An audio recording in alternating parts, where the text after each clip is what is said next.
Morning, everybody. It's Wednesday, December 10th, and it's 9:10 a.m. Beautiful day in the North Country.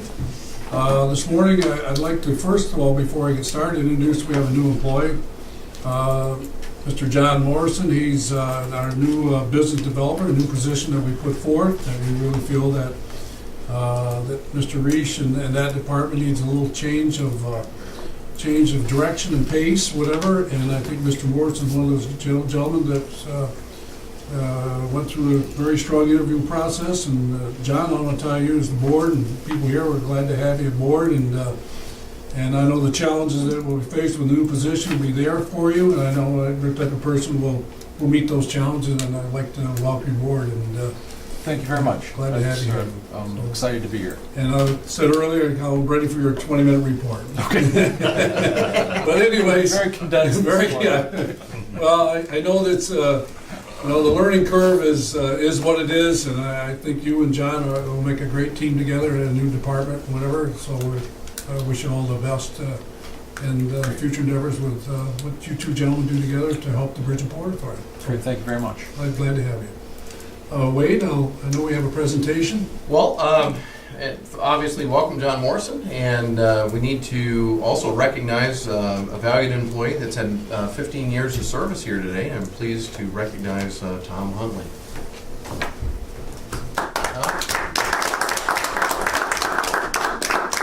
Tom, if you'd come up, we've got a token of our appreciation for your 15 years of service. You went fast, eh? Appreciate everything you do. It goes faster all the You time. bet it doesn't. It's every time. Yeah. Yeah, squeeze it a little bit, Dave. Can you even see me? Can you get the top of your head? What are you doing down there? We'll do one more just to make sure. Okay. Should do it the long way. Don't let him squeeze you out there, Tommy. Okay. Okay. Tom, Thank you, Tom. thank you again for your service. That's great. Okay. Thank you very much, Sam. Appreciate it. You can have the rest of the day off, too. Tried. Oh, wait a minute, this is my fast day. Oh.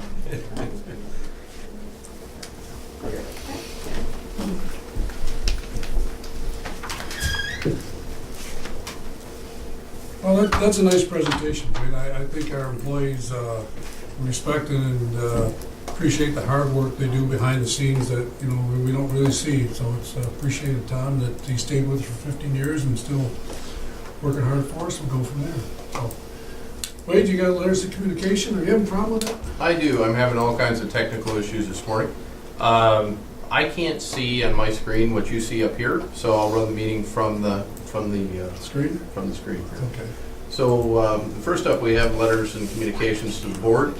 Was a light news month for the month of August. One article there regarding our discussions with the state of New York over designating Ogdensburg as a stockpile location.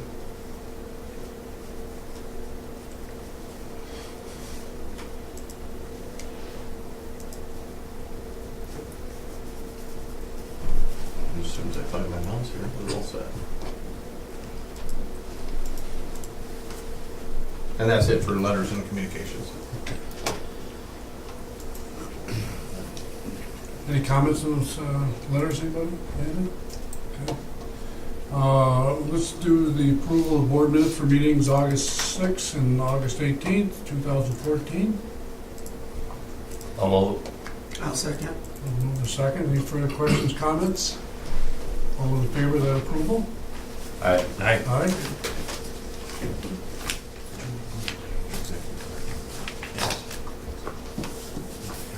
We have any, I think we have comments and presentation later, Wade, maybe? There's no comments or presentations at this point. There is a need for executive session for matters leading to litigation and also contract discussion. Okay. Guess we'll move into your report. Which brings us to the period report. Been a busy period. We've held several discussions advocating on the bridge, Senator Schumer's office, Senator Gillibrand's office, and other folks have been extremely helpful in our advocacy efforts on the approach span rehabilitation project. We hope to hear something through the Tiger announcement this month. We're also very pleased that the elements of the 10th Mountain Division used our bridge for NATO exercises in Canada. Very exciting to see that type of equipment rolling across the structure. On September 26th and also on October 10th, the Canadians will be coming across. So there'll be another unique opportunity to see some different pieces of equipment we normally don't see across the bridge. Well, let me ask you a question in national security and type of situation like this. Would it be fair to say that this bridge is easier accessible to get across? We're the For what highest, reasons? highest design capacity and lowest utilization of the 3 regional crossings. And as we've discussed before, we're critical infrastructure as well. Okay. And this just is another reason why we fit that definition. It's important that we recognize the bridge, yes, Scott? I'd just like to say it was, I was down here watching them go across, and it was very, very impressive, and I'd like to congratulate Steve and his group that did a great job there, when they got ready to come over and take them over, and the coordination of everything was really impressive. Wade said it was, so. Also nice touch too, we were able to get up on the digital sign, the 10th, welcoming the Yes, that was it. 10th Mountain Division, thanking them for using the bridge and also for their service. So it was kind of a nice touch and also a nice payoff on our digital sign up there as well. Other things that have been going on relative to the bridge this month, the health insurance was finalized and in place for September 1st. Met with CSEA to discuss the open issues. The travel policy was reviewed with ABO. I'm sorry, other way around. The ABO request to review the travel policy was reviewed with the governance committee and is on the board agenda for action today. As far as the airport, it's also been a busy month for the airport. And again, we need to thank Senator Schumer for his outstanding and continued support on the runway expansion project. You'll recall that the forecast was submitted to FAA DC on July 30th. FAA DC's number crunchers are asking for some additional data. That is going to slow us down a little bit and is going to cost a little bit of money for the data purchase there, but these are routine stuff that the FAA DC goes through. And we'll get through it with no issues. And that's not just my opinion, that's also our engineer's opinion as well. We've had several discussions with the engineer over the period for the airport expansion project, everything from obstruction removals to on-airport, off-airport obstructions, roadways, you name it. One of the other things we've done is we've reached out to the FAA regarding the Essential Air Service Program. You'll recall there was a desire to advocate to have Ogdensburg busted out separate on the EAS bid because we have learned in the past that as the Essential Air Service runs were bid individually, there was a better result and more people flying. We made the case with FAA's Essential Air Service Program Director. They agreed with us, and I'm told the new Essential Air Service bid will come out as Ogdensburg only, Messina only, so there'll be separate bids there. I do need to point out one thing relative to a CNS engineer employee. CNS engineer employee went out of their way for us on a routine matter, and it was a really big deal. And I ended up thanking them in writing and copying their boss as well. Because CNS engineers, this individual, I believe is in Rochester, actually helped us with a $400,000 reimbursement on the snowblower. There was something that came up on a Friday morning that needed to be resolved by Friday at 11:30. They learned of it about 10:45 in the morning. Asked us to fix it. Our key people were out of the office. They fixed it for us, and this individual went above and beyond, logged in on our behalf, fixed it, took care of it, and I think we had the $400,000. It's like on Tuesday the next week, whereas we would have had to wait an entire month for that. So really went, this individual went out of their way to help us. We went out of our way to recognize the positive support of it. Had several discussions relative to the airport this period in terms of high priority project status, lack thereof, and building support going forward. At the port, things remain on track. The Section 107, the deepening study, should be completed the fall of 2014. I believe they're here next week for another site visit. Coordinated port agreement negotiations with staff, board, council, outside council. We've got that substantially complete. And I've also performed outreach for the solar farm project that we're talking about in the industrial park. A lot more work there to do because the PPA, the power purchase agreement, needs to be reviewed, and we need to kind of get in the game on that one, so to speak. So that way, when we're successful with the NYSERDA application, we'll have that step in the process done. So that's going to require some specialized review there as well. Other things over the next couple of days, we're going to continue to push for the bridge and find out exactly how things come out. Look for airport-related stuff. There's a lot of things there that we need to get done. And just our general attraction and retention efforts that we need to continue those. Be happy to answer any questions that you have. Wait, I just got one question on the solar farm. I was going over some stuff the other day, and if we had a firm that come in here tomorrow and wanted that site, because we got the rail spur and the water and sewer and everything there, do we have another option to move that solar place someplace else? If that happened, I'm just playing devil's advocate there, reading some stuff. Yeah, if somebody knocked on our door and wanted the site where we're looking for the farm, we could probably move it across the road to the big open field that's right there. All right. Yes, there are other options. Okay. All right. Thank you.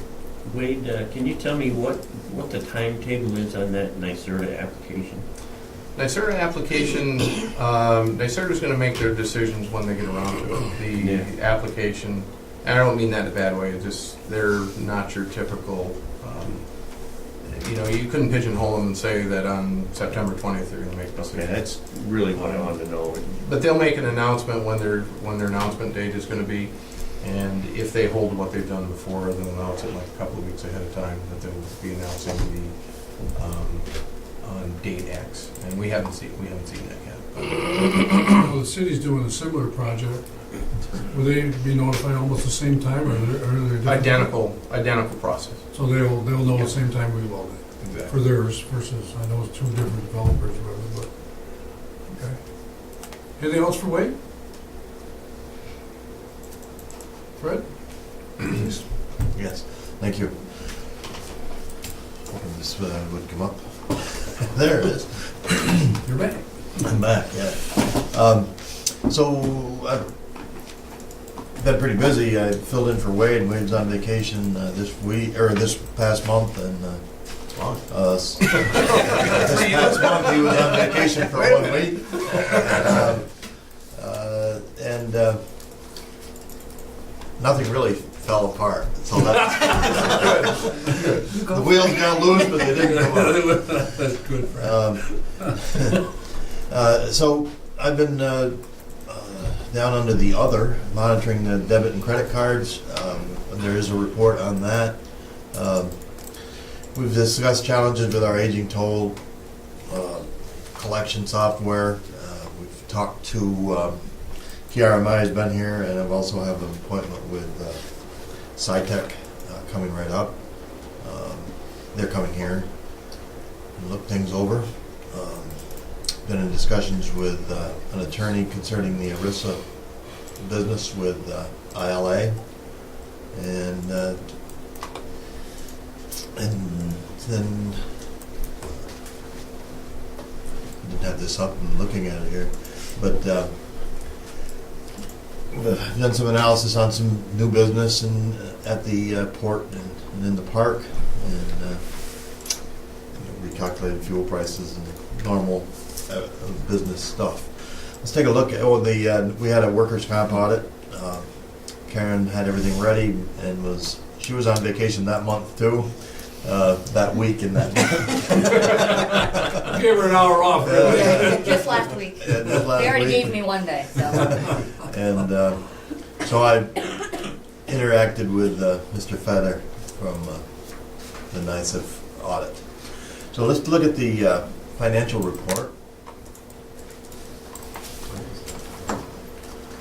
And, things haven't improved. Our revenue is off $368,000 from budget. You can see where the areas are. At the bridge, Hang on just a second if you would, Brett. Yeah, Let me- sure. Let me pull it up here. okay? The link is broken in your copy, and Okay, I'm we having don't have it display either. issues. But bear with me here, we'll get this up momentarily. Because we're having problems with the projector. The problem is that projector heard our conversation yesterday about replacing it. Yeah. Making us pay. Airport activity report. Okay, we'll do the airport activity report first. Cape Air had a record month in August of passengers, 1153. I think the 1053 from last July had been the highest. So their capacity rate was 70%, and capacity is not the right word, but 70% of the seats were filled during the month of August. I don't think you can get much better than that. They were excited about it. You can see that brought us up to about even for the year, and our enplanements are higher than they were a year ago. On the fuel sales side, the difference there is the Life Flight helicopter. That's been replaced by a fixed wing that does not come here for fuel. We were selling a lot of fuel to the helicopter that was in Potsdam last year. So that's where the fuel sales are off because of that reason. Any questions about the airport? Bear with me, I'm gonna get the file up. Okay. Refresh my memory. What was Credit that card file summary? for? Credit card summary? One second. Are you guys able to pick that up, Gina? No, No, okay. I didn't know if I was on. oh, No. no. Is it the one that doesn't work? Are you guys you're having problems soon? No, the link is broken in the Google Doc. So I think I've been surprised at the low level of credit card usage and the fees being lower than we expected. A lot of the credit card uses have been on the $37 renewals of the cards and the larger cards also. Not an awful lot of 275 charges, and on the 275 charges is when that fee percentage gets high. But you can see that the fee percentage for the 3 months that we've been doing, it's only a little over 4%, and the card receipts a little over $12,000, and we have not had one $2.75 one-time charge that we've mailed out since we started the cards. So I think it's been really successful as far as the things we were trying to accomplish. Now, the trucks in that too, Fred? Yes, yeah, trucks, there's some trucks usage, Okay. but mostly when trucks use it, it's to pay a bill, more than to pay a toll. Pay a toll. Yeah, but there is some. But it's surprising that most of the usage has been to renew the cards. Was that at the window? Is that at the window here? No, it's right out there. They renew That them right includes out there. everything though, right? And at the window, yes. We've even accepted some rent payments by credit card. Okay, the next one. File name. File name would be the, Financial report? yeah, the Or bridge financial. report? Yeah. Bridge report, I don't think is in there, so I made a copy of. Oh, it isn't there? I couldn't find Yeah, I it. scanned it. Okay. Maybe you can find that one. Okay, there's the financial report. Let's do that one. Bridge tolls are down 76,000. Good. 76,000 from budget. This is, we budgeted traffic up 3%. Autos are down 5.4%.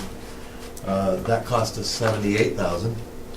Trucks are up 9.4%. That gave us 9,000 in addition. And the exchange rate has been $8,000 cost over what we're charging extra.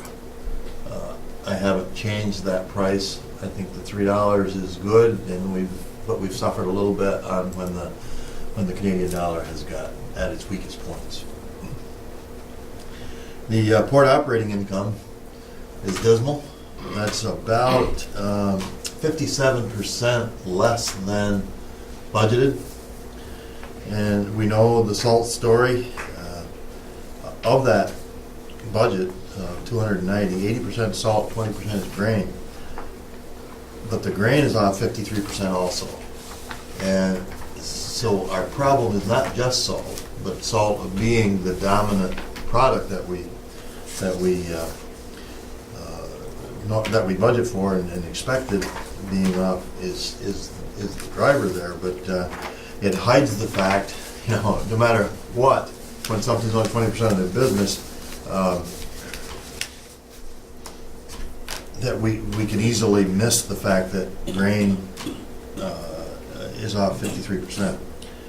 And I don't know why that is, but it is off also. So you would hope in times that when one was off that the other would be up or something. But that's what we're finding there. On the port storage, 120,000 was our salt carryover budget. We only had 29,000, so that was off 75%. But this whole storage income is off 65% because again, grain is off 45%, and we do budget quite a bit of storage for grain. So we're seeing both of our commodities, grain and salt, being off. On the expense side, we're seeing a positive there on salaries and wages. About 12,000 of that is because we didn't fill the John Morrison position for the first 5 months. That was in the budget for the entire 12. Part-time warehouseman, 7,000 less than was budgeted. That goes along with the fact that we haven't had the business.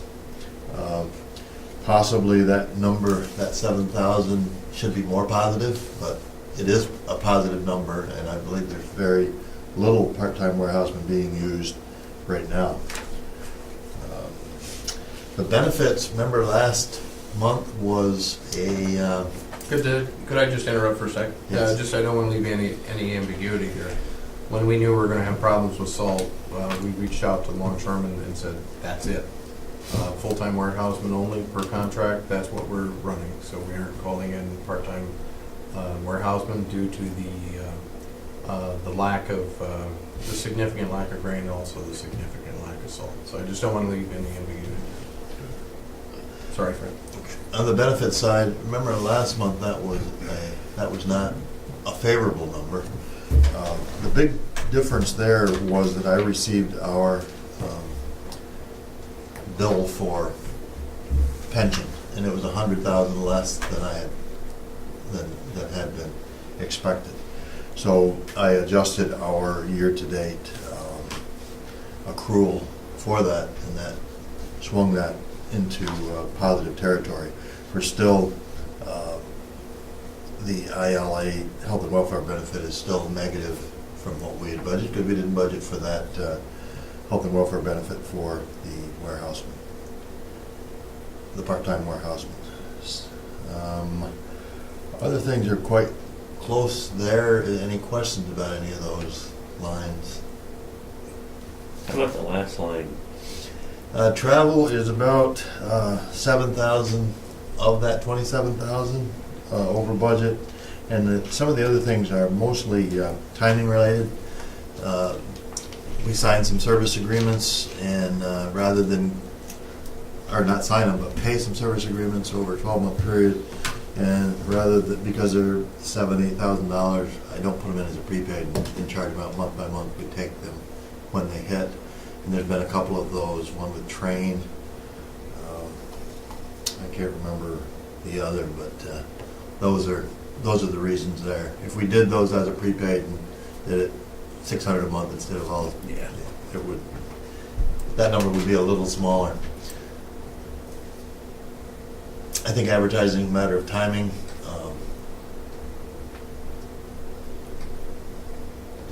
Utilities also, I think it's been budgeted steady across the whole 12 months, and we know that utilities will be higher in the wintertime. Well, let's talk about travel for a second, because I know Wade and some of us in committees had this discussion about travel. And some of the things that we decided was, I mean, you need to be out there, but then you have to decide, you know, what is the return, and you get a budget like this, and you ask yourself, well, what can I afford or not afford? So Wade and, you know, by committee or whatever has said, you know, let's take a step back here. Am I saying that correctly? In its own way to, We're adjusting, it's not just on the travel line, we're adjusting it. yes, but I'm just saying that, System-wide to try and plug the hole. yeah, so just kind of, From the lack of revenue side of things, so. And travel is not clear on here because some of the travel is in advertising. Some of it we put there. Some of John's travel is not in the travel line, it's in the advertising line because of the nature of his travel. So I think that might be some of the savings on that line, is a little bit less travel there.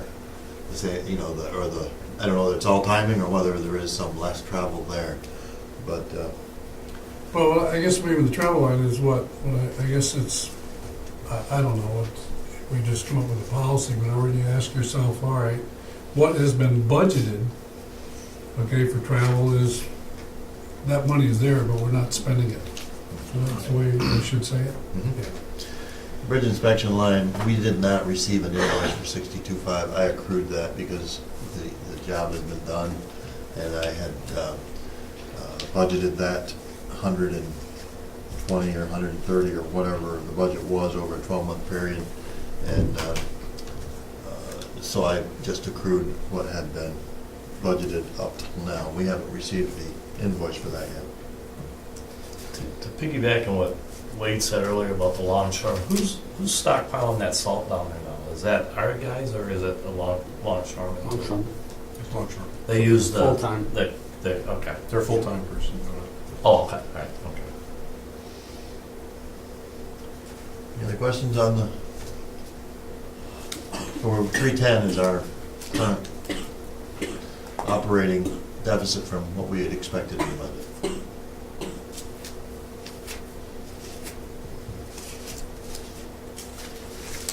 Next we'll do the, Yeah, I did it the same way, we Oh. don't have one, that's why okay, bridge traffic. everybody else has them. I can see that one Okay. So you've got that in front of you. Again, cars are off 6.88 for the month of August, 5.4 for the year. Trucks were up in August 5%, 9.4 for the year. Total crossings off 4%.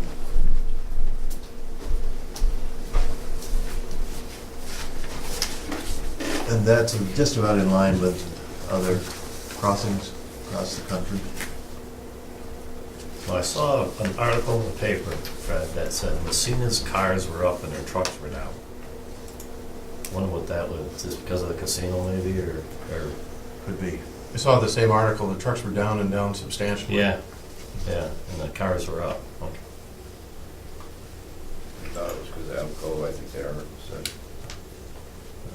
I don't know what they used to ship across there,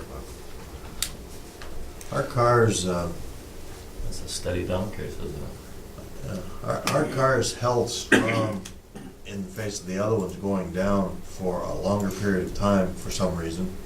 And I think now we're comparing our this year against that when it was staying stronger. So Well, you know, if you went and took the numbers, we'll just say the TI Bridge, our bridge, and Messina Bridge, and you say, all right, what's happened the last 5 years? I mean, there's only so many trucks that go across here, so many cars, whatever. I mean, so you have to ask yourself, what is the true volume of people coming across or going across the bridge? I mean, it's almost like an indicator of your economy, of what it's doing, people spending, traveling, you know, type of thing. And obviously, the commercial things, the trucks and what they're doing. I mean, there's only so many trucks that can come across here. I mean, so is the numbers just being changed because of, like you said, John, Messina's doing something different? Or have they decided to use another route? You know, and it's like our numbers show that obviously something. Somebody making a choice to come here. Well, We're looking at 5 months of this now. Well, Yeah. So, yeah, I take that as a real positive. real positive. you take a look at Messina though, right across our bridge, there's really nothing that draws people from Canada, other than traveling further south. You go to Messina, you got the casino. If you ever go up there, just look at the number of Canadian cars. And they don't stay overnight, they go back to Cornwall. So they're up and back, Oh, bad. maybe twice in a weekend. Oh, yeah. They're 20 minutes away. So, I mean, it can skewer your car traffic because you guys, I mean, they get the money, obviously, but they got something that's there. And then they've been running shows now during the week, Thursday nights, and they're doing anything they can to bring in business. And if you go up there and you scan the parking lot, there's an awful lot of Canadian traffic. I think that's, you know, maybe a good time to call to our attention that the airport project could make a big difference. That would be a reason for people to use our bridge. Huge, you know, huge difference. that kind of transformational project could make a big difference. And it would start driving your numbers up starting Yes. in November Yes, until the end of the season in Florida. yes, right. So those are the kind of things that'll really help us. Any other questions on the? Are you all done with your report? Yes. Okay, well, one of the things that I saw, Wade, it was, you showed me, it was when we're back to 2010 and 2011. Do you remember what you showed me? It was on the bottom. Yeah, the budget, he's referencing the budget bar graph. That had Oh, the yes. traffic, where you had the 5-year, I think you put something longer in there than 5 years. Oh, okay. We have, Oh, yes, I've got some of those reports. that would be really good, because I Okay. think that would tell you the trend of what's going, what's happened. You know, sometimes there's good years, bad years, and you say, what is It's the, had a big peak and it's kind of plateauing now. yeah. That's what's happening. So you can tell you exactly where it happens when you pull in the Survive project in 2008 and 2000, whatever. It brings me to, I just looked again, whatever, and I just thank you for your report. Is we have no media here again. Do we know what's happening? We notify them continuously, and we talk with them about it, and they choose not to show. We've only had one, in the last year, we've really only had one person, where we always used to have two. I think changes in the newspaper and the way it's being published, I'm just wondering if their schedule is different. Because even if you call there during the day, you don't get anyone till 3 o'clock in the afternoon. So the way the media gets, we send it to them, is that it? That's it, huh? Yep, they get an advance copy of the agenda. Okay, all right. And I think it's unfortunate, but I think it's a fundamental change of the Watertown and the Journal not being what they used to be. Either Yeah. not having the depth on the bench to cover, but we're doing some important things here. Yeah, for sure. Karen, I know you got your report here, whatever. I know you're not feeling well. Would you just say anything you want to say in 2 words or less? Thank you. Thank you. I got one question. Yeah. Are we done with insurance now? Lord, no, it goes on all the time. All the time. All the time. But And you our know what I policies thought? aren't, I mean, We're getting them lined up, but it seems like there's always, yeah, it just seems like we spend an awful lot of time well, there's a lot. every too. month on insurance. A lot of Doing stuff. studies or whatever. A lot of stuff too that goes with like, people will need insurance information from us, or we'll need insurance Mhm. information from other people, so it's just, there's a lot. Just a I mean, constant thing, And then we had the health insurance, the past couple of Mhm. months, and, I mean, right now, we're working on Because this isn't working. Maritime insurance, because we have that little small boat that, That's that, been you a know, concern. one person goes out in for, you know, a half an hour twice a week during the summer, but if something was to happen and, So we you know. try to, yeah, so what we try to do is minimize the cost while making sure that we're covered for something that could cost us hundreds of thousands of dollars that you don't think of, like someone falling out of that boat. See, I thought that was all covered under, when we did our whole bridge thing with our liabilities and all that stuff. I thought Well, that there's was Jones all. Act that we don't think of, any of us think of, that's why we have an insurance guy that understands this stuff, and then he gets a concern about what would happen with that, because we show him all of our assets, and what's this little boat? Well, we go out, and, Yeah. well, once you're on a navigable water, it doesn't matter whether it's a little boat or a big boat or a ship, you're covered under the Jones Act, and then that's a whole different thing than just being on shore. Direct Okay, traffic. I would just, More like I than a lot. said, just every month, Right, and we've also now got an appointment with them to come back and look at the engine house again, doing the inspection, the re-inspection. So we're in constant contact with our insurance people, and mostly it's to make sure that we're covered from these things, that we're doing it as inexpensively as possible. Okay. When I Wrong started numbers. and they said insurance was gonna be part of my job, I figured, insurance isn't gonna take care of it. Well, you know, what is there to it? Rick and I, we're on a first name basis, we're buds, so. Between that and the seminars on the minority and women Yeah. project, it seems like the hours you spend every month on just that Oh, project yeah. Yeah, is just astronomical. it is. And I was doing this report, I don't know, if you ask me right now, I had notes on Monday, I was off sick yesterday. I don't know how I did it all. I was off 3 days for a funeral and off a week on vacation. I don't know how I did all this stuff, but I did apparently, so. Oh, and speaking of MWBE, Steve and us received an email that Atlantic Testing has become a certified woman-owned business, which will help our numbers. And we use them on a regular Yeah, she's basis. been doing all of that. What is that number anyways, by the way? Percentage? 31% for the first quarter, and the next one will be the 15th of October. Yeah, I we'll have to get through some. It'll be strong. It'll be strong. think I brought this up at one of our committee meetings or something, but I'd like to see us, and you probably already did it hopefully, is write a letter to the state on this. Well, you know, we lost the trucking company that was certified, and that was whatever percentage that was. I think we gotta let them know this is what happened to us, okay? And so we lost 10% of our, just want to put you on notice that that's been because of their decision. Canada. Yeah, So hopefully we can get something to them on that. $60,000. Yeah. Because they'll be the first ones, if we don't meet our quota, to say we didn't meet our quota. We'll use that in our explanation, because they'll ask for an explanation even if we're off by 1%. Okay, good. On state Anything else politics. anything else for Karen? I just had, it said on the accounts receivable, how many customers do we have? Oh no, he's smiling. Actually, the, one of the two that have been long-standing, we have gotten 2 substantial checks for. That was not the corporate. That was, center. yes, that was not, unfortunately. I have been in touch with her, I've been told 2 or 3 times now, that someone would be in, and did anyone come in yesterday? No. No. So, I think it's an issue, and I'll be talking with Frank. I don't think it's an issue. I know it's an issue.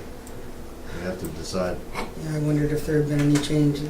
No, No. well, it's only got worse. You said someone paid their rent with a credit card. Yes, Maybe we make her aware of that. we will. Let's make I her don't think aware she of has that big of a credit. that. We'll make her aware of that. Yes. The other one was Slick. yeah, They and paid. we've got like $4,500, so. Thanks. Yep. Okay, thank you. John, please? Yep, very busy on both the port and the industrial side. Just to highlight a few things, Maxim has started clearing the site yesterday. Their building's on order. There's a lot of work going on behind the scenes with the foundation, the engineers are doing the silos, the rail design, all that, and they've indicated that it needs to be built by Christmas time. So, and the contractor said no problem. That's their schedule. they have a key to the gate? I don't, do they? Yep, that's gonna be moved as part of the Yeah. project. too. I see them parked on one side, so when do we give them the key? But they haven't. If they only own the property, why do they need a key? It's our road. Oh, they got a right to go over it. Yeah, for sure. A big part of my effort last month was the marketing initiative that we did resulted in 15 site visits into primarily the Ottawa area. So there was a lot of up and down travel day visits and very good companies, all of them kind of in the initial stages, exploring it. The Startup New York program is a real good selling point, as well as the new Clarkson Innovation Hotspots. We did some referrals to them. But a lot of work to do in terms of follow-up and staying on top of it. There's a lease agreement on the agenda for, it's other such matters for Anda Medical, which is a prospect from last year's marketing initiative. They distribute used medical equipment, including big CAT scans and things like that. So they need some storage space. They've been incubated at the corporate center, and now have outgrown the space. They need about 2,500 square feet of space, so it's a $15,000 a year contract. And working on, handed it off to John, the company that's looking at the rest of the office space in the front of Building 1. So, and be working closely with John to get him into the process and training in that, as well as our objectives that I'm working with Wade on. And I'm also working with McClellan on exploring, continuing our trucking initiative and to increase truck traffic. Those are the primary things. Mhm. Yep. Yeah, I think that's been a very effective approach for them. Yep.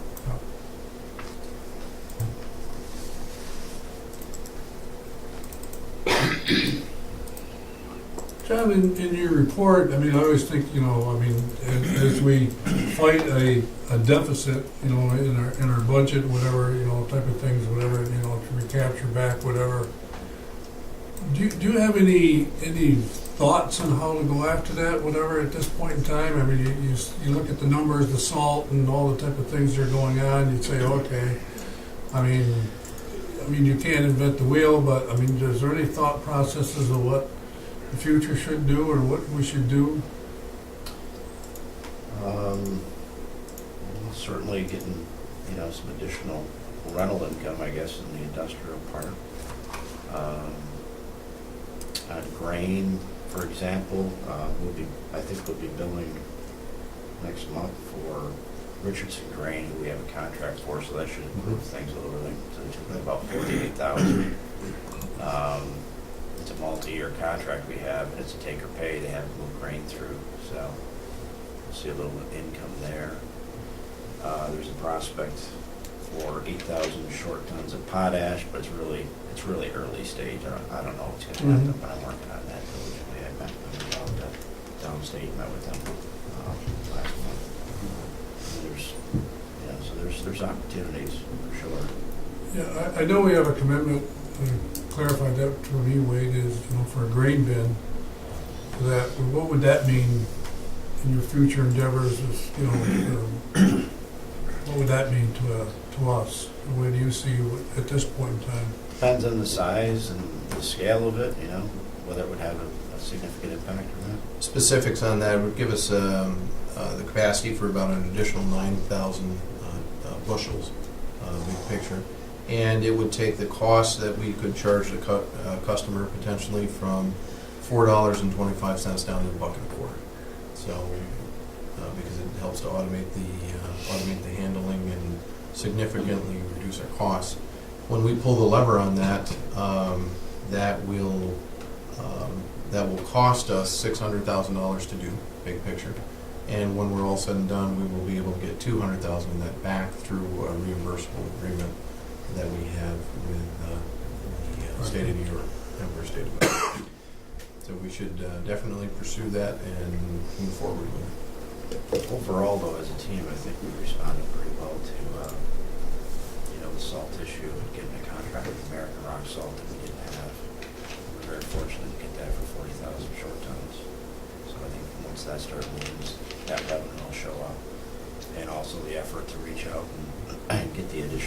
vessel or so from, for that section of the state over there, so.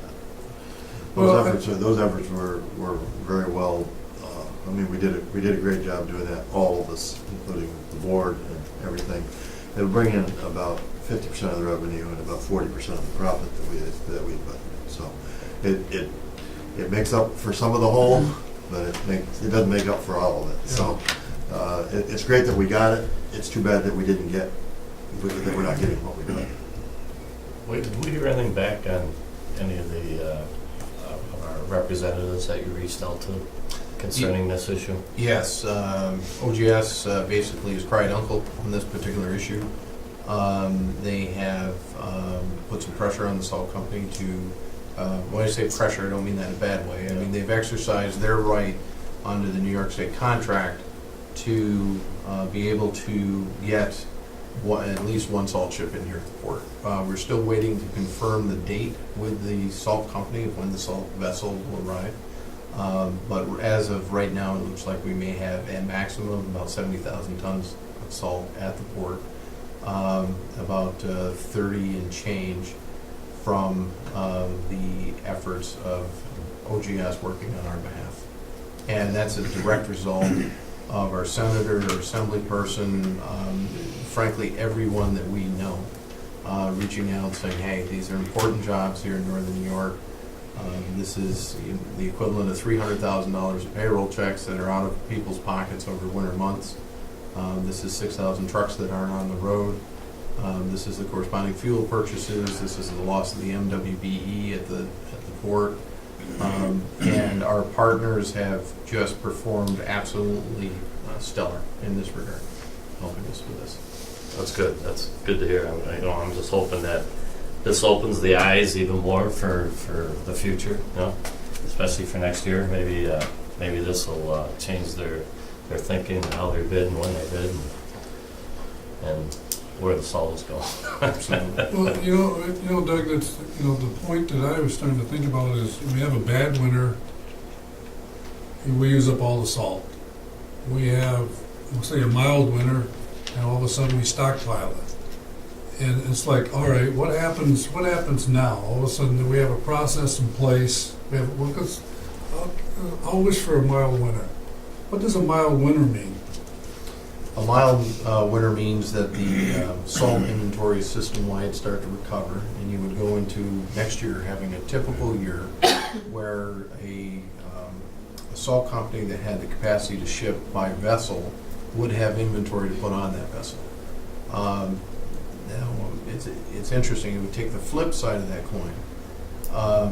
If we have a winter like we did last year or something close to that, Predicting that. and there's already depleted salt inventories out there, we could be in a much worse position next year because of New York State's strategy of waiting to bid salt until the end of the season. The inventory chases the money. And as the salt bids start coming out in June, start going to the western states, and then New York is usually the last one in at the end of July. That strategy works great for them typical years when there's inventory in the system. When there's not, they pay, and they pay substantially. Hopefully they learn from it. We all did. Okay. Anything else for John? Yes, Thank you. Mr. Lawrence, give us your report, please. In the industrial park, the fiber optic infrastructure project will be bid in a couple of weeks, and it's pretty aggressive. We're hoping to get the project complete by early November, but there was a turnout of about 5 contractors for the pre-bid meeting. They didn't seem to have, it seemed to be pretty straightforward and no real questions on that, so we're hoping to have that completed by late fall anyway. On the bridge, the 2014 biennial bridge inspection was completed. Nothing, there were no real, kind of more of the same. There's a couple yellow flags. They were all similar. There was some fatigue cracks and repairs that needed to be done, which we are working on. And I have an executive summary report and the yellow flag reports that just came in. So there's more detail on that if you need to see that. Now, Steve, when will they be in to update us on this? They usually do prepare the reports and everything. Yeah, they're still working on Give the us a final. It'll probably be, presentation. imagine it'll be just probably January. Okay. And our crew is also doing strengthening angles. That's a lot of the work that'll be done this fall. And there's a couple areas of concrete work that need to be addressed. And that's what's on their agenda for the remainder of the maintenance season. Out at the airport, the runway rehab project is 100% complete. The punch list has been done. With the only thing remaining is how they did some seating along the edge, and that's probably 50% come in. So when that's done, then we can sign off on the entire project. But everything came out very well on that. I've been doing a lot of work helping McFarland Johnson, giving them information on the terminal and a lot on environmental assessment. They've had a number of crews out working on the runway project. One other thing we had NOTAMs that were issued that talked about some tree obstructions at the airport that were immediate, that needed, they were the NOTAMs, which are notice to airmen, which pilots read. Well, during daylight hours, these obstructions weren't an issue, but at nighttime, it prohibited certain size planes like Cape Airs from flying in once the sun set. So probably we should have got to it sooner or later. Well, anyway, sunset, once it hit about 7:45, Cape Air could not be flying if these trees obstructions were removed. But there was 2 or 3 right along the river side that our crews went in and took care of and did a really remarkable job in a couple of days. And then there were some areas that had already been taken care of. They just had to be documented with the FAA. So just moving all that through to the federal system, we finally got those removed Labor Day weekend, and any kind of issues were avoided. But I wanted to thank my staff for helping me out on that, and it eliminated a problem for Cape Air and ourselves. But not to mention, it probably eliminated any obstructions for the next 25 to 30 years. And we found out we can maintain that a lot easier on some of that stuff than just to leave it as an airport project. It's more of maybe a periodic maintenance thing that we can go in and take care of and manage reasonably anyway. So wanted to let you know about that. Down at the port, I've got there, the North American Road Salt, they had roughly 7,500 tons here to begin with, and all of that salt was shipped out in June and July. We are currently receiving the American rock salt all by truck, and approximately 600 to 800 tons a day is coming in, and then we're stockpiling that. And that's been real steady for the last 2.5 weeks. And Where's that coming from, Steve? Retzoff down by South of Rochester, Rochester, yeah. It's about a 5-hour journey.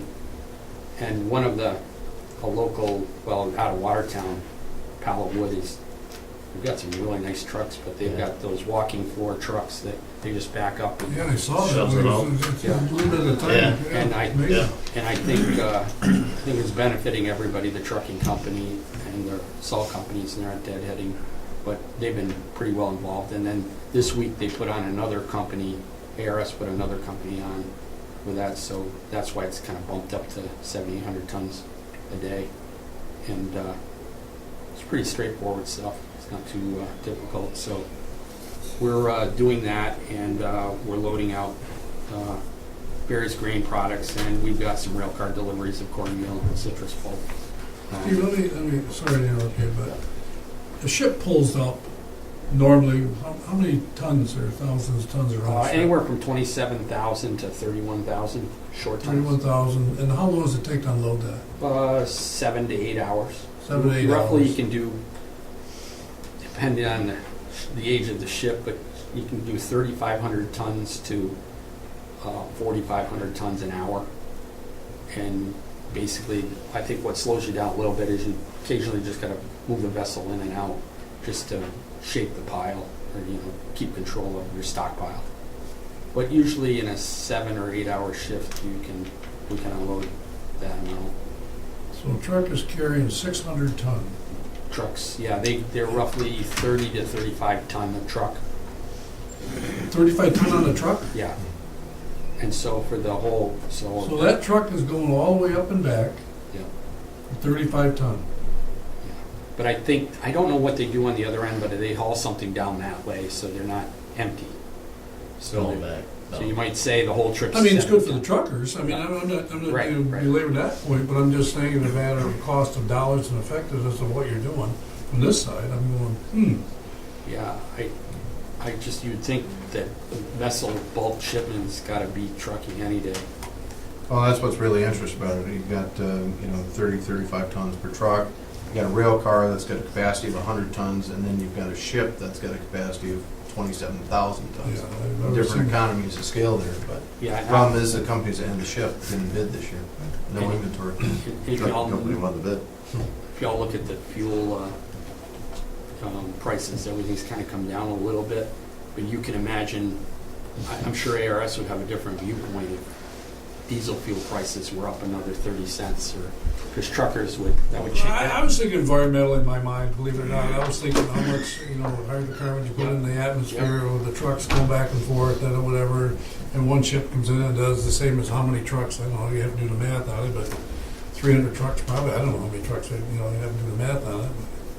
But, I mean, you say, oh, I know the state Yeah. transportation, kind of their philosophy, they'd love to see more on vessels or rail to get those trucks off the yeah, road. well, I'm just thinking environmentally. I mean, Right. we talk green, we're talking Yeah. about solar farms, wind farms, stuff like that, and all of a sudden, you're running 1,000 trucks or whatever the number may be, and you say, does that make sense? I don't know. But obviously, that's the way they have to do it, the way they decide to do it. But How much salt are we getting for them? 75,000 tons? About 70,000. 70,000. Total. You're talking a little better than, well, maybe 2 ships. 2 ships maybe. There's gonna be 40,000 bid by ship. Yeah, So, and 30,000, no, 40,000 by truck, 30,000 by ship. yeah, I understand, but it would be 2 ships and the whole thing would be here. Yeah, right. Right. Things that move In 8 hours, Yeah. in 8 hours. 16. And round numbers for comparison, that's one ship at 28,000 tons is the equivalent of 800 trucks, basically. So, Yeah, it's just, But the public needs to be aware of what, I'm happy for the truckers, don't get me wrong, and it's good for the economy, whatever it might be, but you ask yourself, what are you really doing? Those trucks could be doing something else, I don't know. and I think the Steve's right, if that per gallon diesel fuel is up 35, 40 cents a gallon, ship would be more economical. Oh, They wouldn't have bid as low as they did to get the job, because they couldn't make any money at it. Yeah, that might have changed ARS's bidding process with the state, But Well, that's just the way it goes. I think everybody will learn from this, vice versa, I mean, you win the bid, now you say, how do I deliver it? Right. Be careful what you want or not. Anyways, go ahead, Steve. Wade and I have been working on the dock extension project. The firm that's doing our kind of different options and also cost estimates. They've got the preliminary work done, and we expect to do a conference call early part of next week. Explain to me how you divide up, how many feet we're looking at? About 600 feet 600 altogether for the for the extension. extension? Yeah. Did you do it in half? Yeah, and that's going to be one of the options. Right, because I noticed, whatever, how far do you really need to go down? If you got 1,500 feet of dock, or do you need 1,600 for 2 ships? I don't know what the average, we don't get Yeah. 730. They asked What us is it here? that if we insisted on the whole thing, or what could it be broken Okay, up good. into. And then each of those options would be broken up into, like Cadillac, and bringing rate things down to, real detailed things that you might, all total might get you some savings and still have a workable project. Yeah. Well, I look at it there with all the riffraff that curves in, you say at least go by that part, at least go by that. Right. And then we obviously angle it so the water, can, instead of just hitting a square end, bevels itself out to, so the current can move around there. Yeah, Easier. we should have some answers for the next Good. board meeting on that. It'd so. be interesting to hear what you have to say. We have a port security project. The design work has been completed, but once again, and this happened the last time, the feds really get detailed on looking at this. So I'm working with Karen. We're just trying to give them all the information they need before we get their blessing to proceed. But we've got until the middle of next year to complete that. We were kind of hoping to get it in this construction season, but maybe. But it'll all be dependent on when the Department of Homeland Security responds with the approval. But I don't anticipate any problems with that. It's just a matter of getting them the information. And we did talk about grain storage bin project. Wade's asked me to work on an RFP. I'm working with a couple of firms to try to get some information that'll fit our needs so that we can meet our procurement policy. Plus, we're trying to look at it as a turnkey project, but that presents some problems when you're trying to procure all of that. So we're trying to get something going here by the end of the year as far as that goes. Steve, could do you mind if I put a little context with it? Yeah. This project is, it's causing us a little bit of grief, and I'll give an example why. If we want to build a building, we know who to go to for an engineer. If we want to do something at the port, we can find a specialized engineer in that. Or the same thing with the airport, you can find an engineer with the technical expertise. Grain bins are a little different. Grain bins, when somebody wants them up, they will just literally go construct them in the field. Our typical engineers that we deal with don't have experience in that area, so we're trying to find someone who does, so that way we don't create something that looks great and makes sense to us, but does not function well for what it's designed for.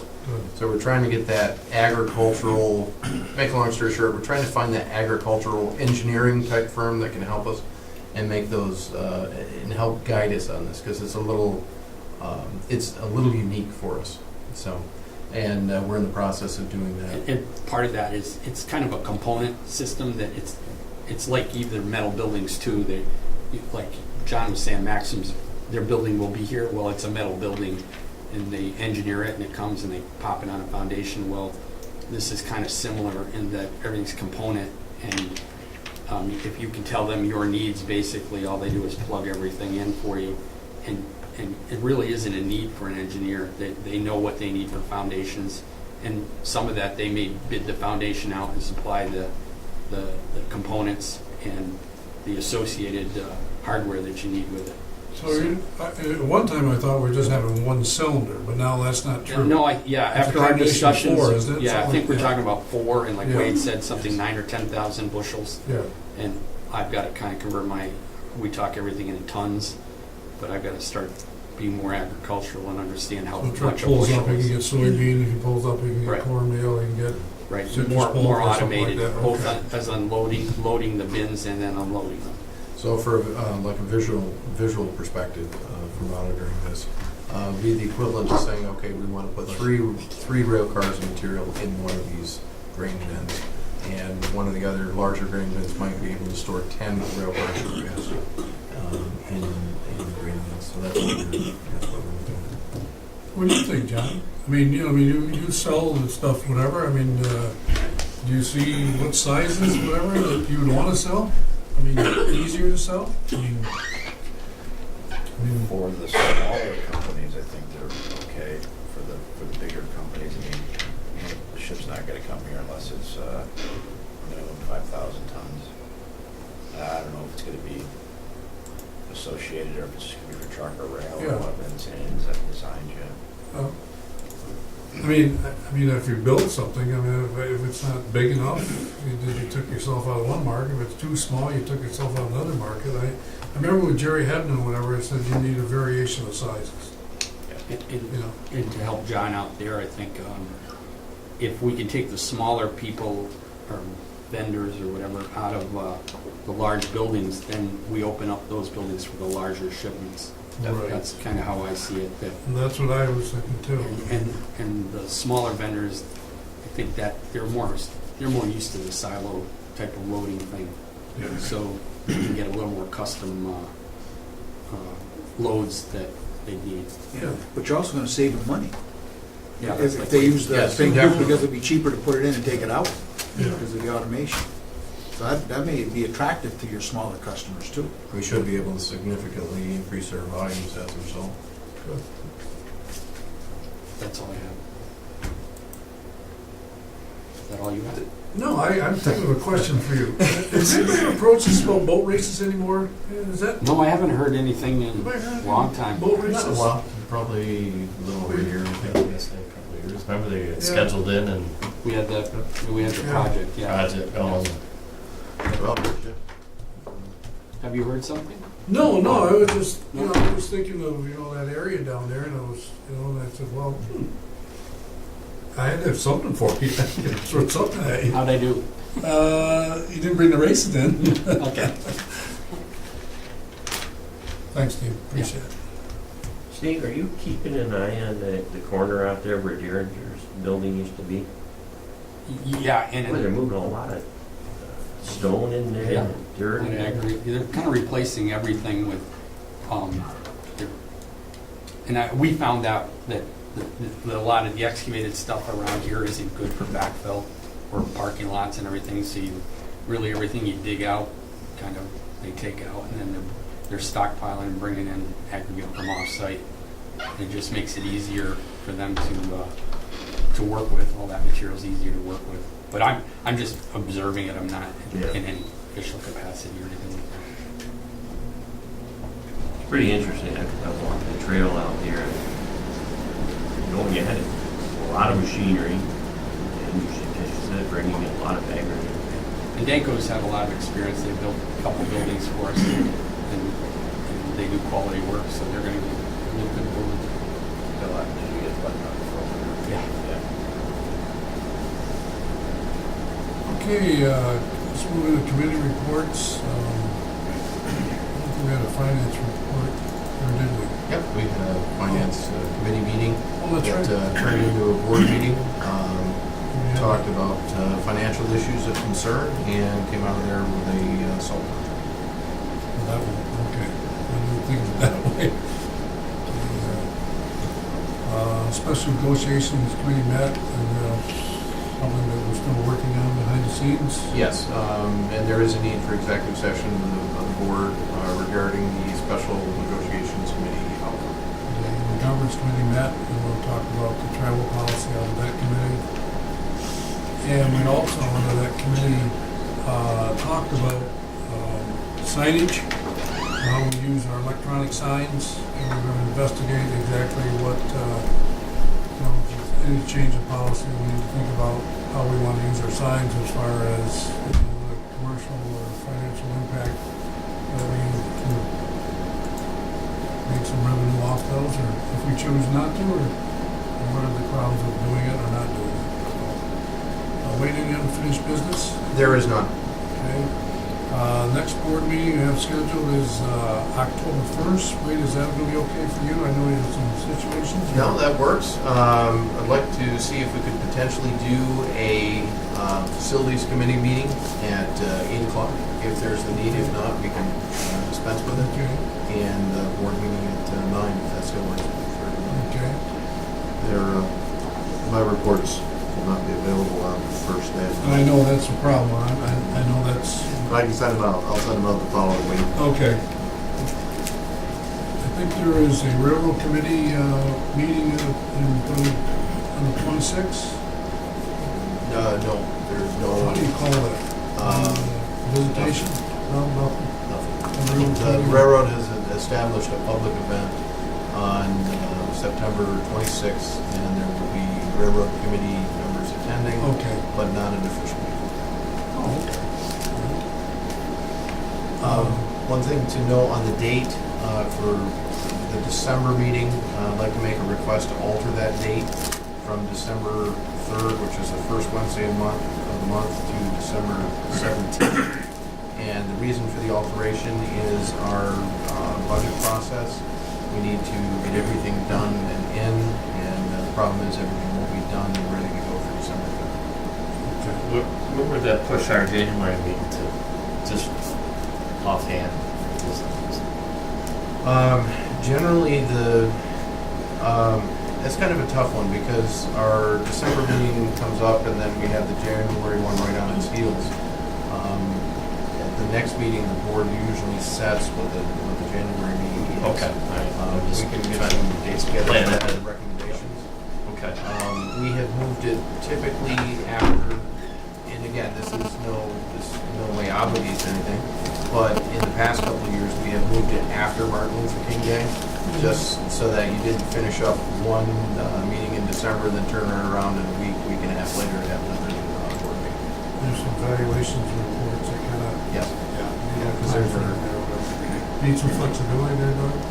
Well, we'll see. Yeah. Next meeting. We can do that for you, whatever it is. There may be a need, and with John coming on board and whatever, the marketing committee, just to find out exactly how that will work out or not work out, some of the issues, okay, so the marketing committee can understand exactly what, how that department's working, so we can, make better decisions, good decisions, or give direction to where we want to go with that. So maybe we can put that together at some point in time. And anytime you folks, whatever, board members, whatever, think that there's issues or a committee meeting, you always, have that freedom to bring something up that you want to address, and maybe informally you can just meet and wait or something like that, or if you feel through committee that you want to move something, whatever, obviously be free to let me know, and we'll put something together to do that. So always can do that. General business meeting? Under general business items, we have one item this time for general administration, and that's the travel policy. The governance committee met yesterday and reviewed the travel policy, or the proposed travel policy. To back up just a step, in tail end of June, we received notification from the authority budget office that we needed to review our travel policy. We did that. We didn't reinvent the wheel. We reached out to Dank, who had just went through an extensive OSC audit, so their policies were up to date and in compliance with the OSC. So we took their policy, modified it to meet our needs, sprinkled in what the ABO was looking for. Met with the governance committee yesterday, which reviewed the policy, and that's what you see before you here today.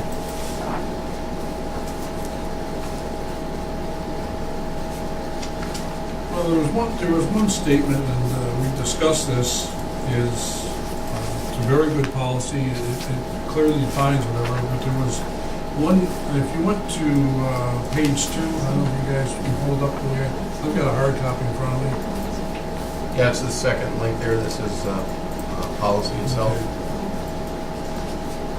I'll put it up here.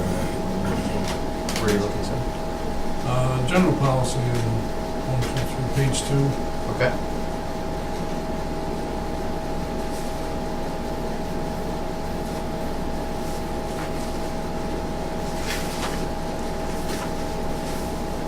I think we need to, what was addressed, outside the committee, whatever, it was exactly the last statement, number 3. Have you all got that? Okay, and it says, the chairman approves travel by board members and executive director, where it want to be. And so that was an issue, and we talked about it, and why it's that way. It's kind of practice. I don't see why it is a problem. Wade, do you see that as a problem, whatever? No, I don't see it as an issue. And the reason I say that is because when we do up the budgets each year, Inherently, where we're going, what we're doing is in the budget number. And we discussed that with the board during the budget meeting and received approval at that time. So there is the added layer of approval already there for all intents and purposes. It's just a double check.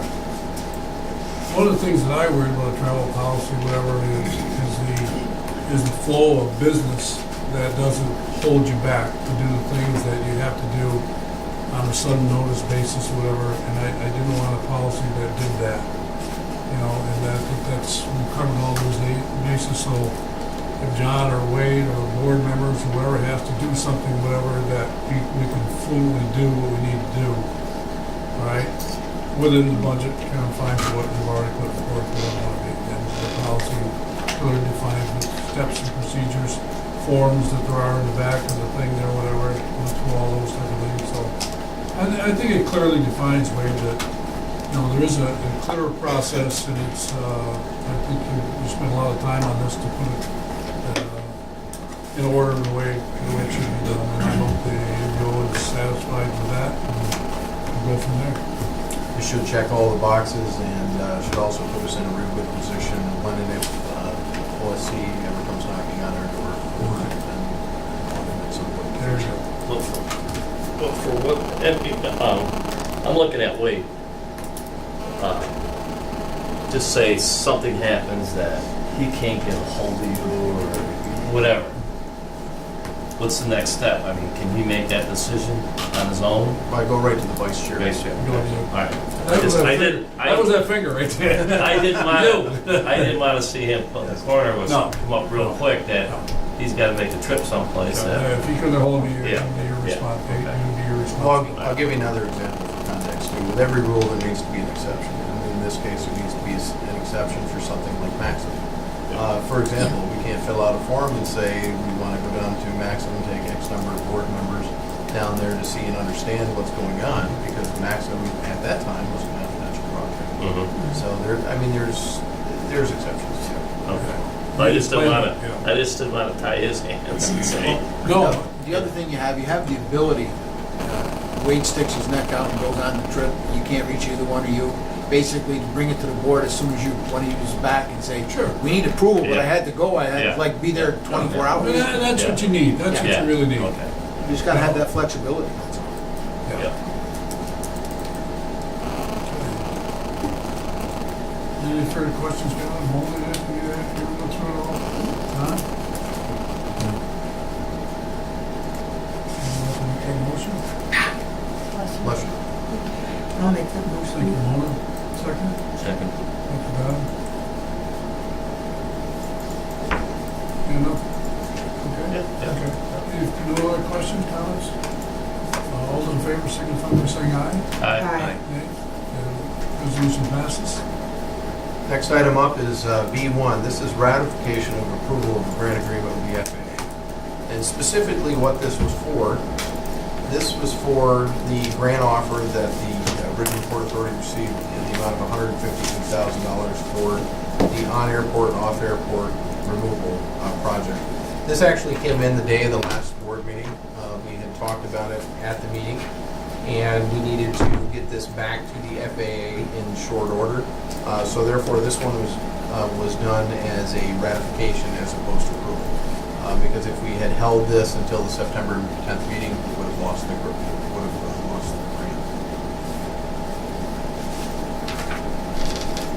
I'll move the resolution. Second.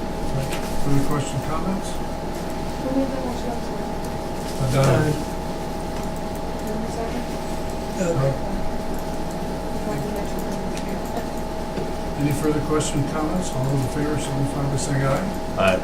Nays? That resolution passes. B2 is approval of the lease agreement with Leslie Parish.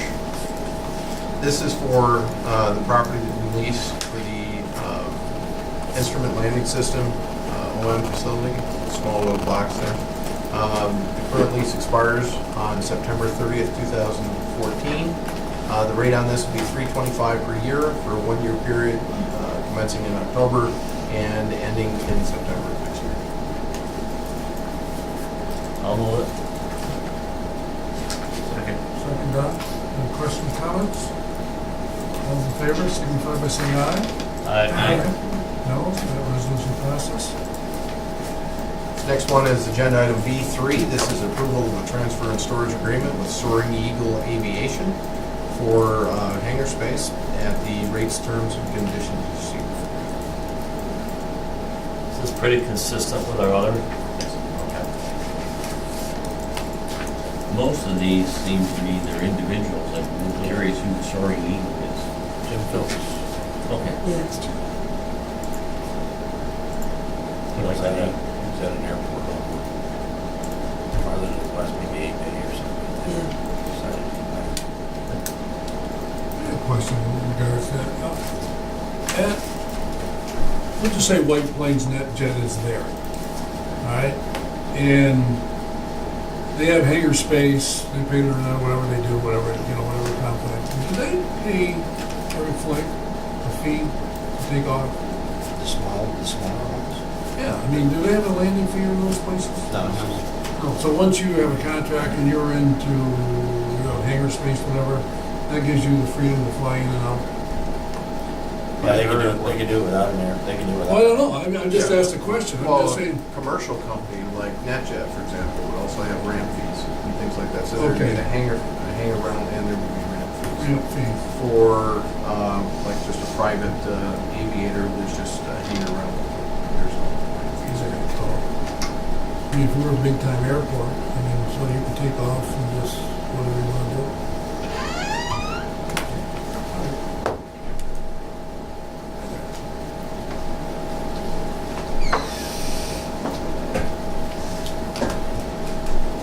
Any motion?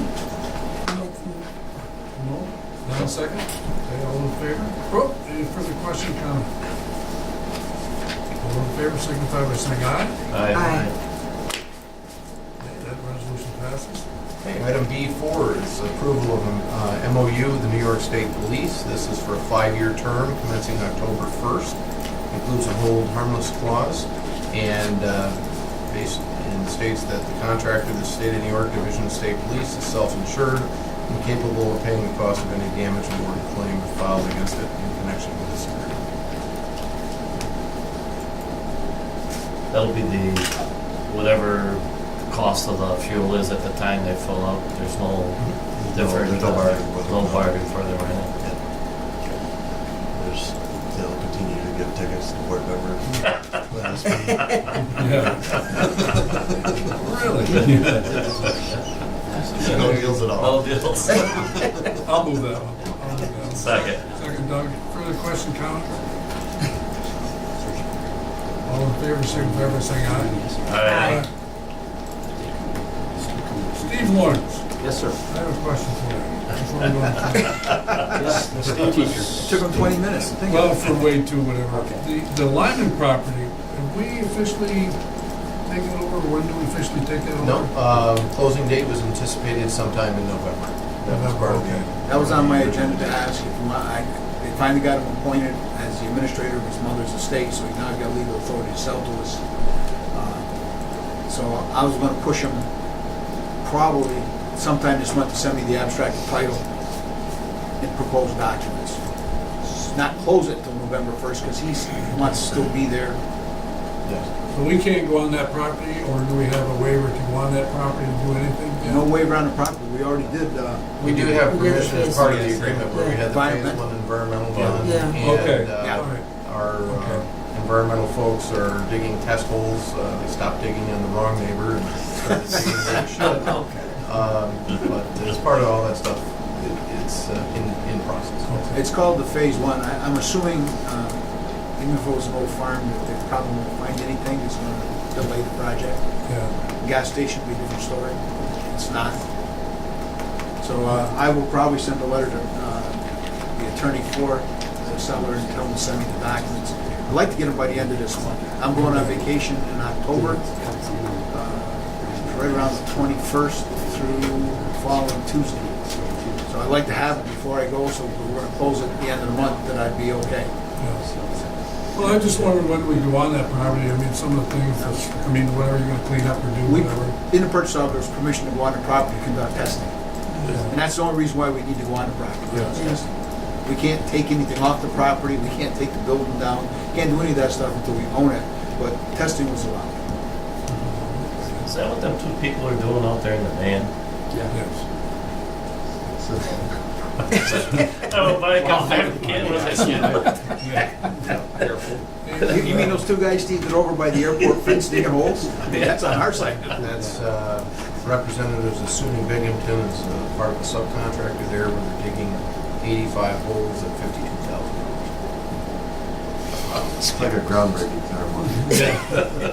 I think I want to get in on that project. It scares How me. deep are the holes? We can do it cheaper.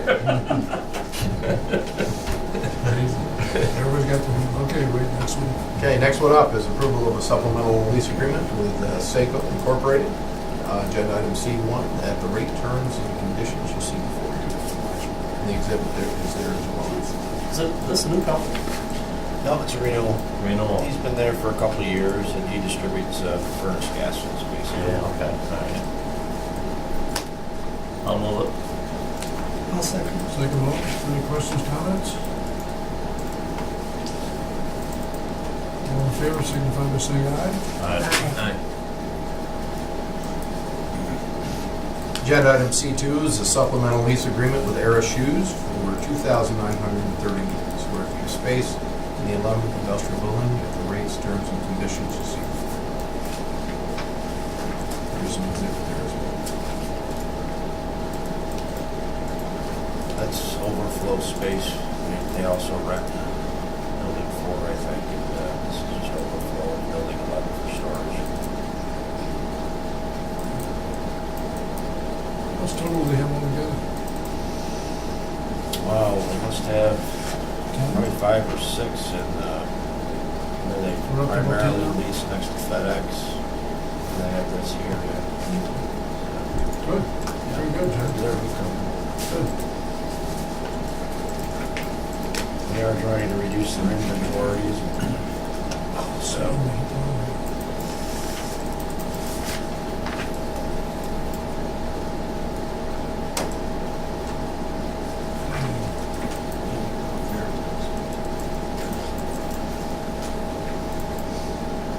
Okay, next, do we already do that? All those in favor? We did that? I lost track here. I don't think we Anybody made the motion? Next one. What are you doing, man? Good. Okay. I'm getting there. Okay.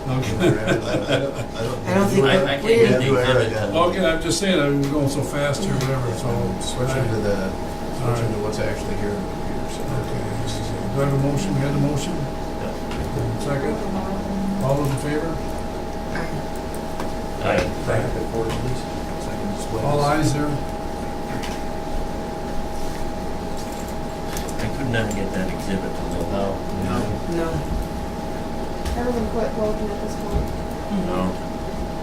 So that's why we have electronic backup right here in the room so that we can avoid that.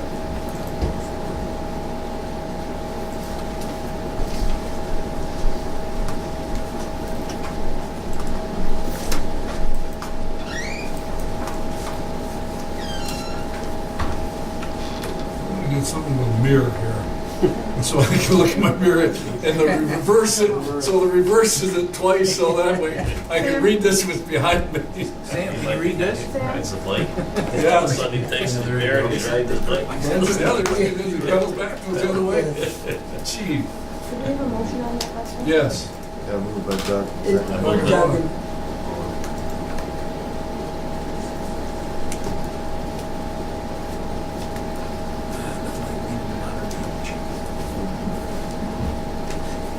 I got the next one going just fine. Which one's Yeah, that? but The, I think we were in Veritas. outage. I couldn't get that one.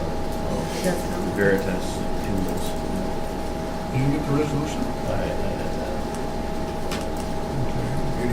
No, mine just came up too. I get the space. It's there, just give it time. Takes a little bit.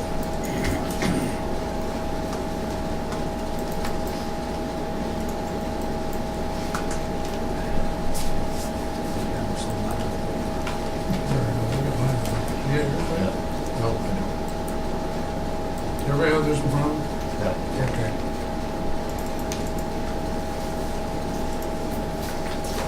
Agenda item C3 is approval of the supplemental lease agreement for Veritas Tools. This is in the 3rd Industrial Building.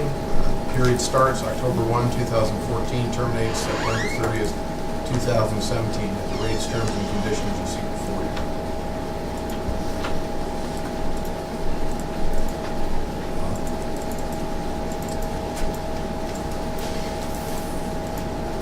I'll move the resolution. I'll second. Second Malloy. It's a great company, the Valley Tools, of course, the catalog is in from them, and the returns come through here. Been here for quite a long time, and When they first started, they were down by Billy Hosmer's. Yes. Yeah, I remember. yes, I remember when they were down there.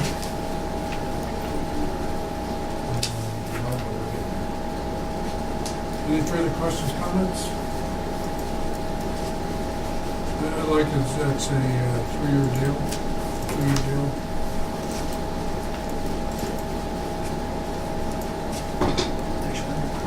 All those in favor, signify by saying aye. Aye. Nay, that resolution passes. Next up is agenda item D1, approval of a handling and storage agreement with V6 Agronomy. You recall these are the folks that handled fertilizer, or we handled fertilizer for them here at the board last year. At the rates, terms, and conditions you see before you in the resolution. I'll move it. Second. Second.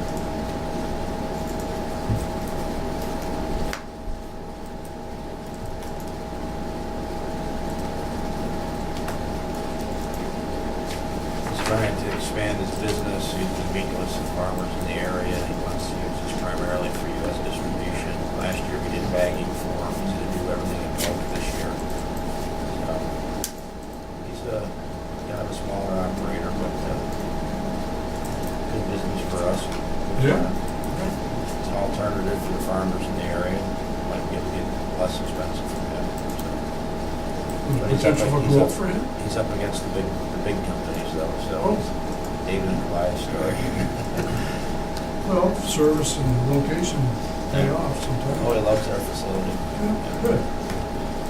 He's explored bringing in vessels, but it hasn't worked out yet. Move that.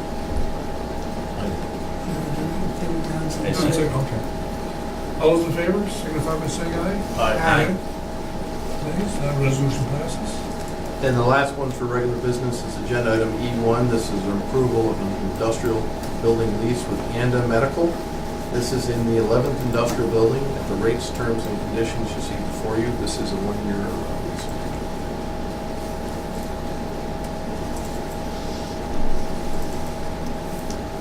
Does Anda Medical produce some sort of medical equipment?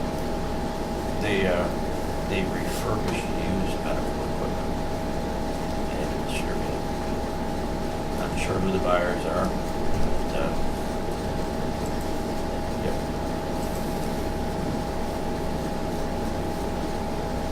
I'll make the motion. Second. Second, any questions, comments? John, this is, just came on board, right? This is the new one? Yep. Very nice job, very good, Thank you. very good. Yeah, and it's it's through the marketing efforts that Yeah. we met with them and they found out about us, so it's. Well, I mean, obviously, when you get a new customer, okay, service, what their needs are, type of things is, we have an extra person, whatever, type of things, whatever, they're really important, that we want to keep our customers happy and, have them keep coming back, and that's important, so that's a nice start right there, so, even there. All those in favor signify by saying aye. Aye. Very good.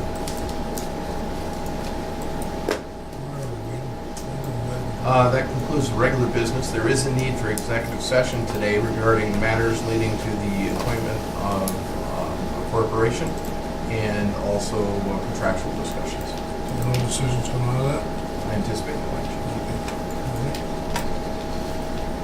I make the motion to adjourn? We're not Executive session.